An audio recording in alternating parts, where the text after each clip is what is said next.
Saúdo a todos em nome de Jesus. Para nós é motivo de alegria estarmos com o povo de Deus, com a igreja do Senhor reunida para bendizer e celebrarmos ao Pai. Vamos colocar de pé, vamos fazer uma leitura, vamos dar continuidade à nossa série de exposições bíblicas na primeira carta de Paulo aos Tessalonicenses. Já estamos nos aproximando do final, já foram algumas quartas-feiras que se passaram e aqui estamos nós. Primeira carta de Paulo aos Tessalonicenses, capítulo 5, versículo 12 ao 22.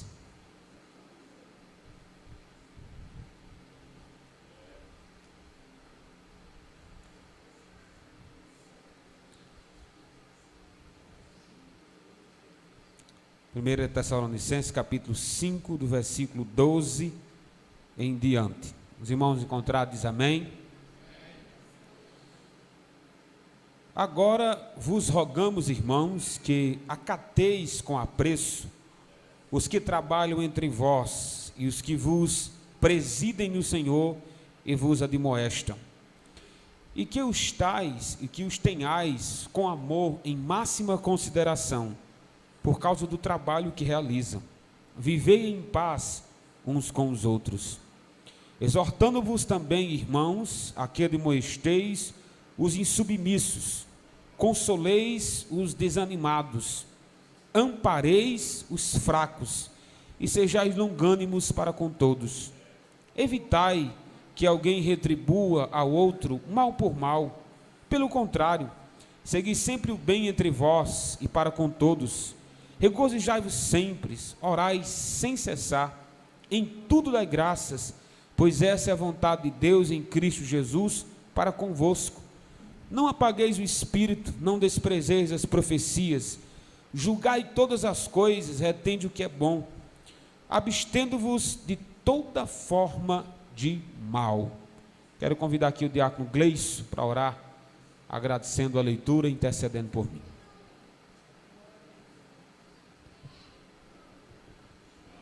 Salve mais uma vez, irmão, em nome de Jesus. Senhor Deus e nosso Pai, diante do teu altar, te apresentamos o teu servo, Senhor, pastor Arthur, que o Senhor fale grandemente com o mesmo e com a tua igreja nesta noite, Pai, porque certamente o seu nome será exaltado e está sendo exaltado, Deus. Obrigado por tudo, em nome de Jesus, amém. Amém, glória a Deus. Nós já vimos durante os estudos, as exposições de 1 Tessalonicenses, que o objetivo dessa carta é encorajar a igreja a continuar trabalhando, continuar vigiando, enquanto espera a volta de Jesus. É bem verdade que não sabemos quando Jesus vai voltar, mas uma coisa é certa, ele voltará.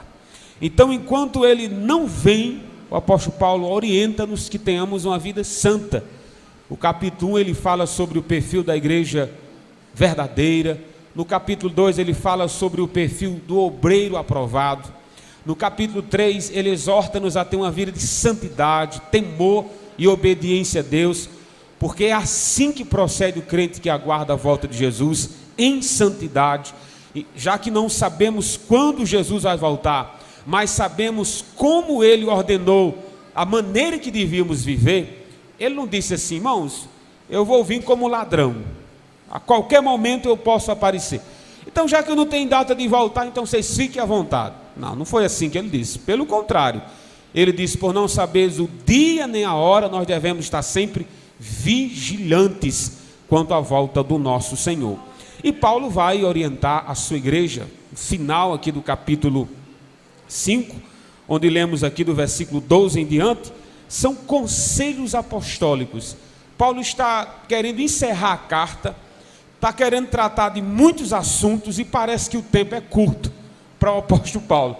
Então, em um versículo, em dois, ele dá uma série de conselhos preciosos que, sem dúvida, abençoarão as nossas vidas. Vejamos aí, eu dividi aqui em algumas partes esses conselhos do apóstolo Paulo, já que ele está querendo encerrar a epístola, mas não está querendo deixar de falar de assuntos tão importantes.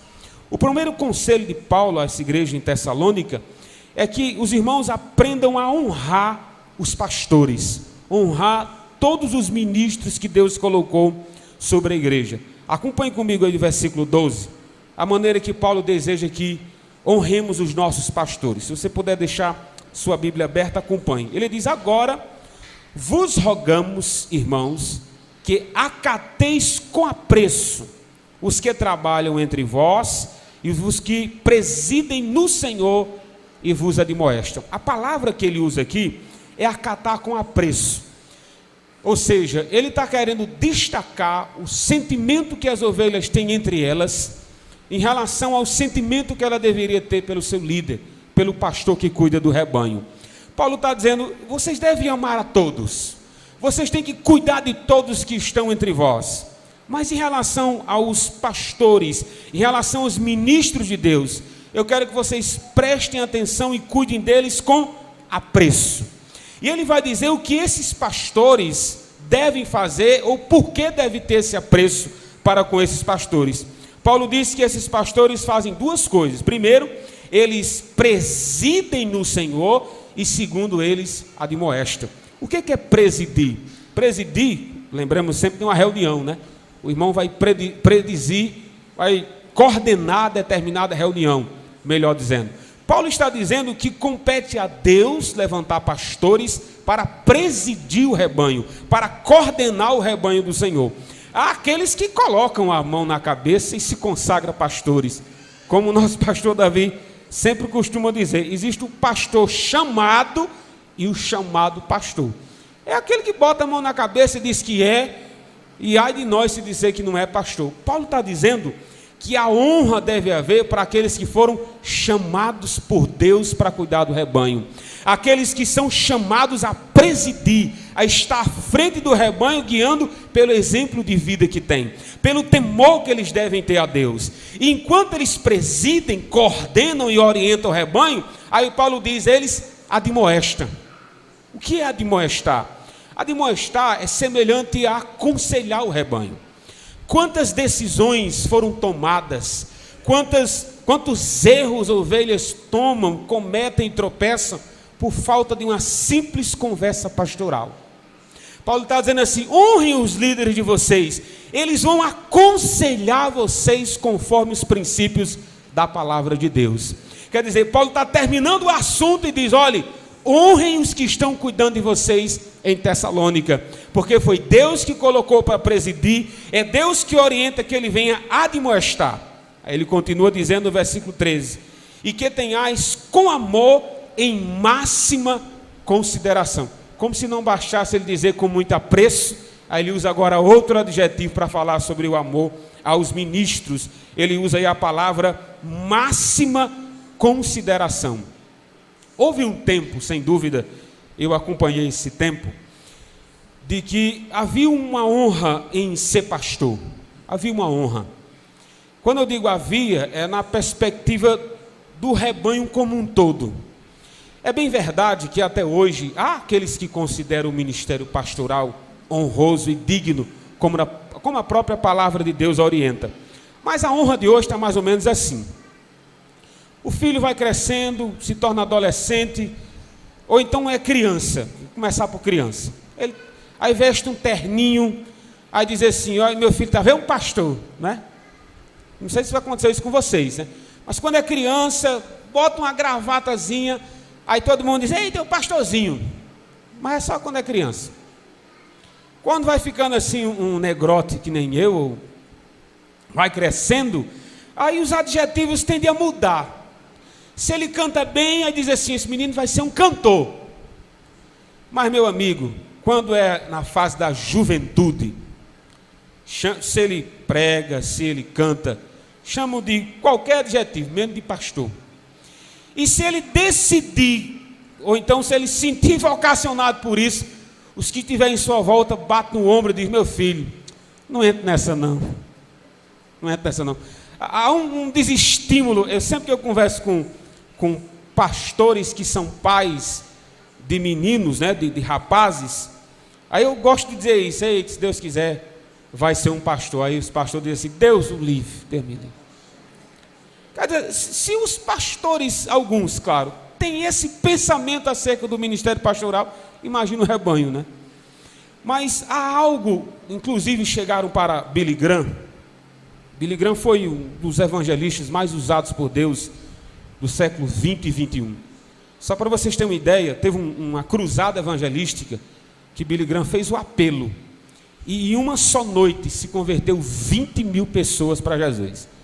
Então assim, eu não estou falando de qualquer ministro, é um homem de Deus, Billy Graham.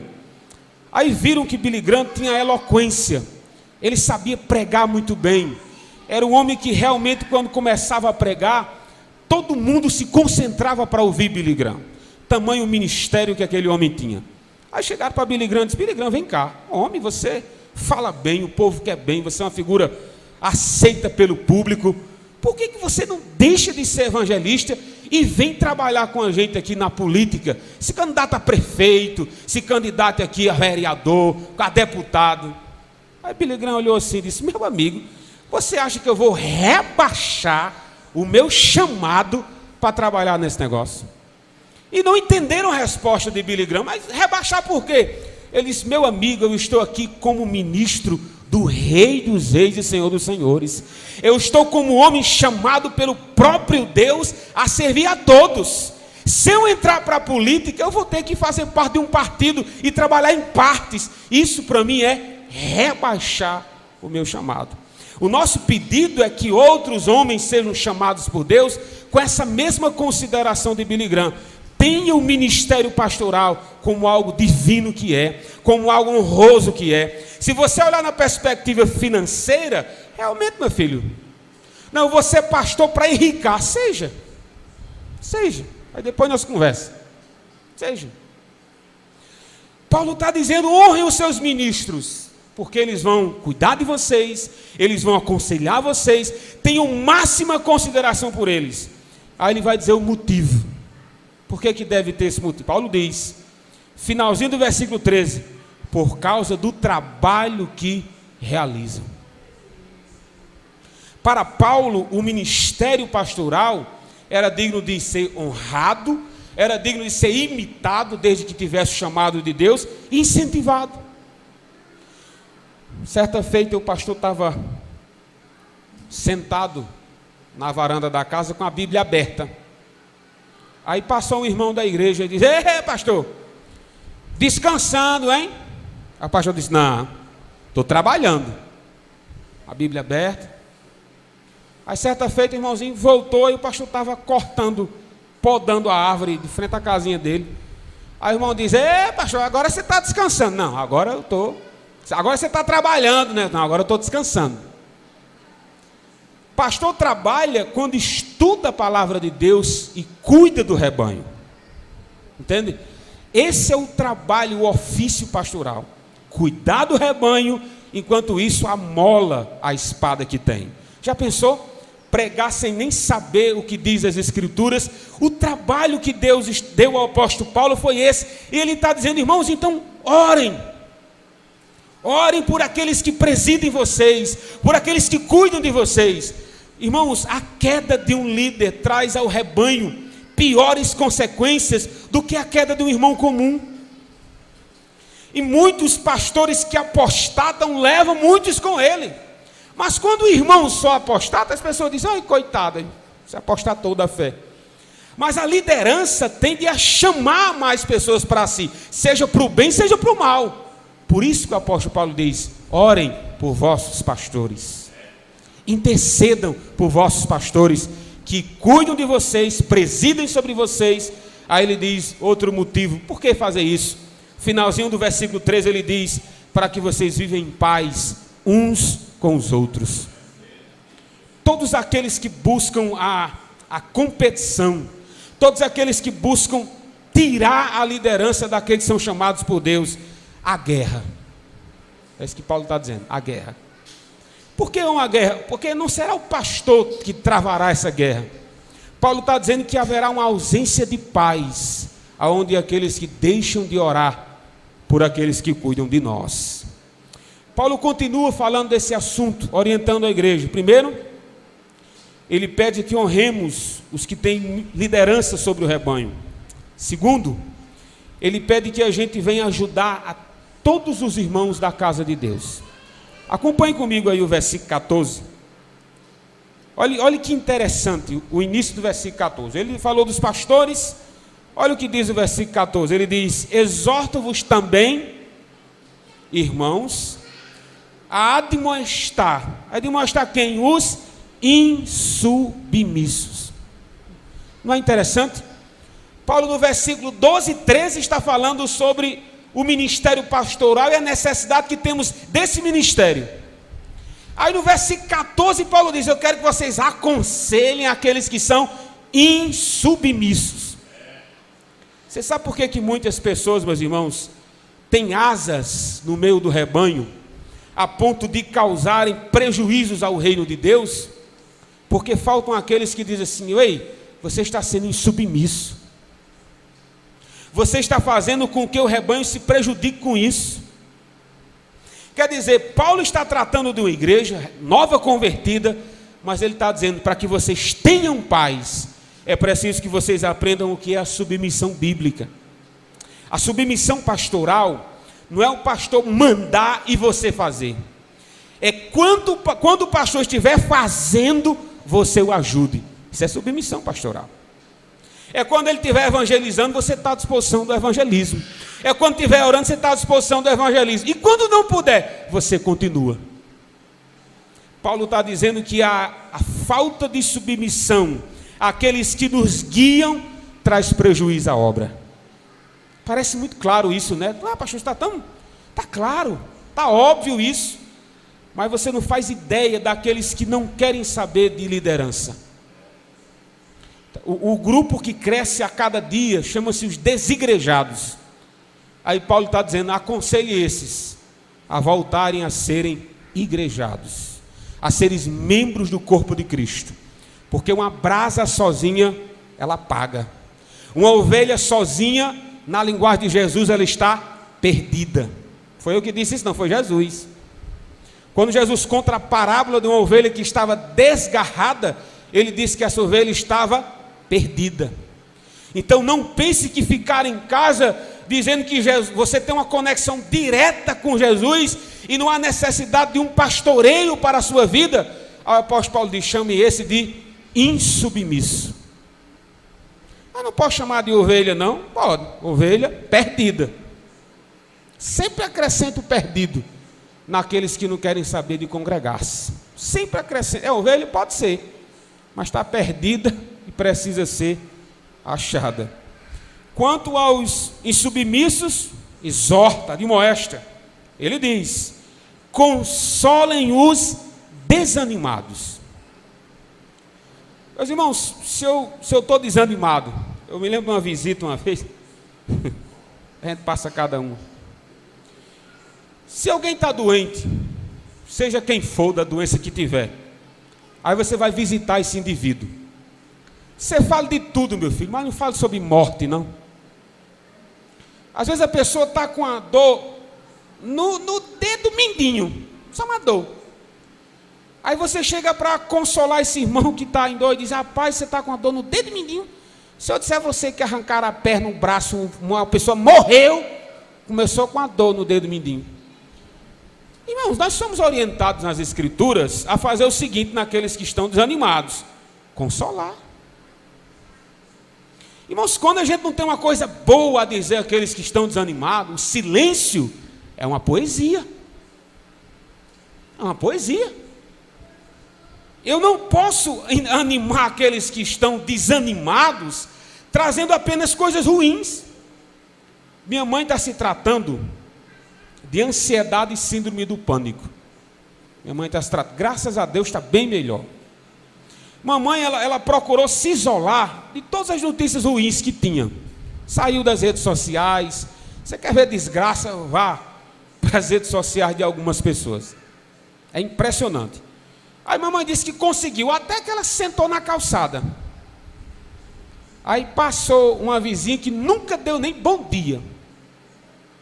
Aí passou e disse: comadre Maria, você não sabe quem morreu. Aí mamãe disse: fala, meu Deus do céu, nem quero saber. Voltou para dentro de casa de novo.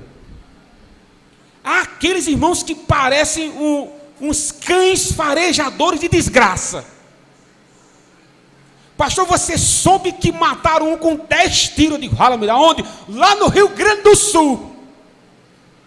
Meu filho, toda vida é válida, toda vida é importante para Deus.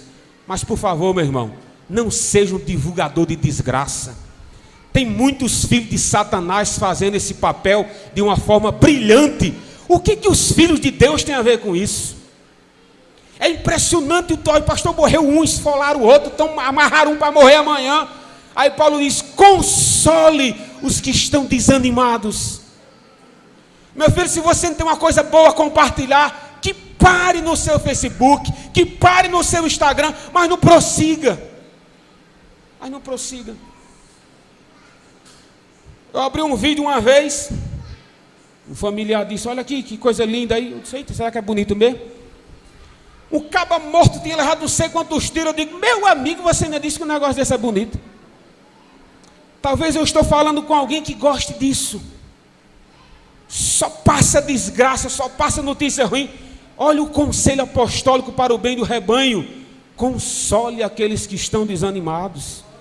Manda o versículo da Bíblia, meu querido. Manda uma mensagem de Deus, tá bom? Mas deixa de propagar coisas ruins. O Estado já está fazendo isso de uma maneira brilhante.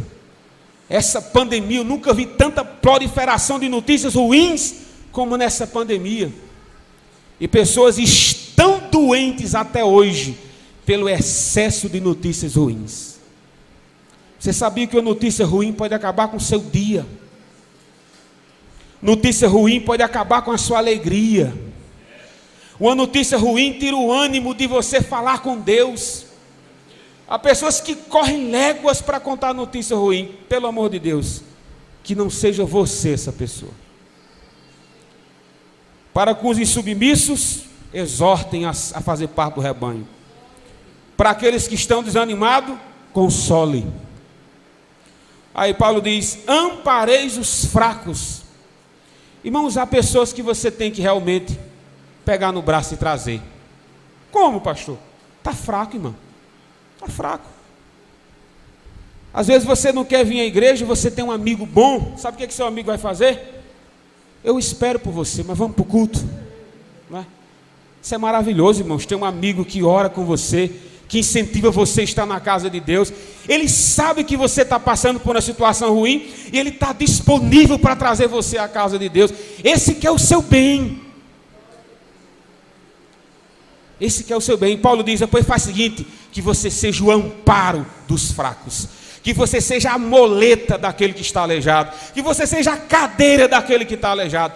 Mas seja um incentivador, estar na casa de Deus. Seja aquele que diga, meu filho, vamos mais uma vez. Eu sei que o negócio está feio, eu sei que a situação está difícil, mas vale a pena orar um pouco mais. Vale a pena cultuar a Deus um pouco mais. Vale a pena estar junto com o rebanho de Deus. Não fica sozinho, que a situação vai ser pior para você.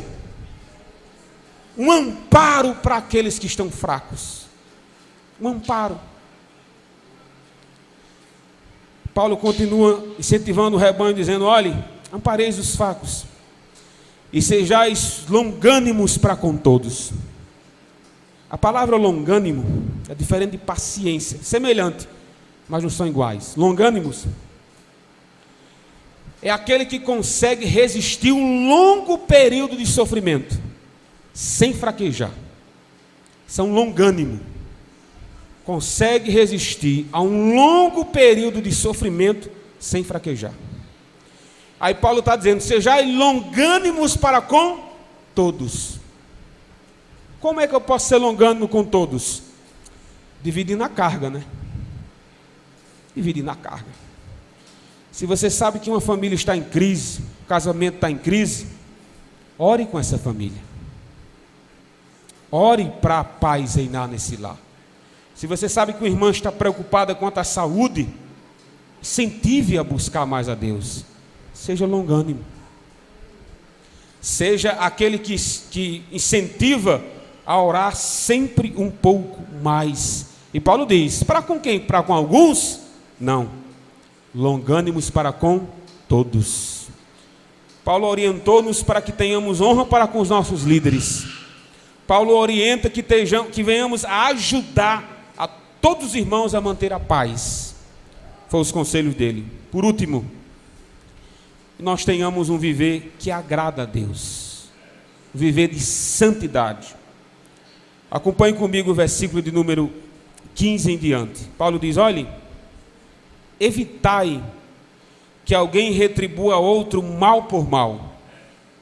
Pelo contrário, segui sempre o bem entre vós para com todos. Às vezes o irmão, ele está com a razão. Ele está com a razão. Você pegou alguém falando mal dele. Você está com a razão. Mas Paulo está dizendo que se eu pegar alguém falando mal de mim, eu peça a Deus para que eu haja com o bem e não o mal com o mal. A única forma de dissipar a fofoca, a calúnia, a difamação, é eu sendo uma parede nesse aspecto. É possível que a fofoca chegue até você? É até inevitável, né? Mas dependendo do que você diga, ela talvez nunca mais venha. Não é? Qual é o objetivo da conversa que chegou até você? Qual é o objetivo do problema que trouxeram até você? Foi para resolver? Ou foi só para fofocar, né? Paulo está dizendo: olha, faz o seguinte, retribua o bem para com todos. E se o mal chegar até você, Paulo diz, retribua o mal que fazem a você com o bem.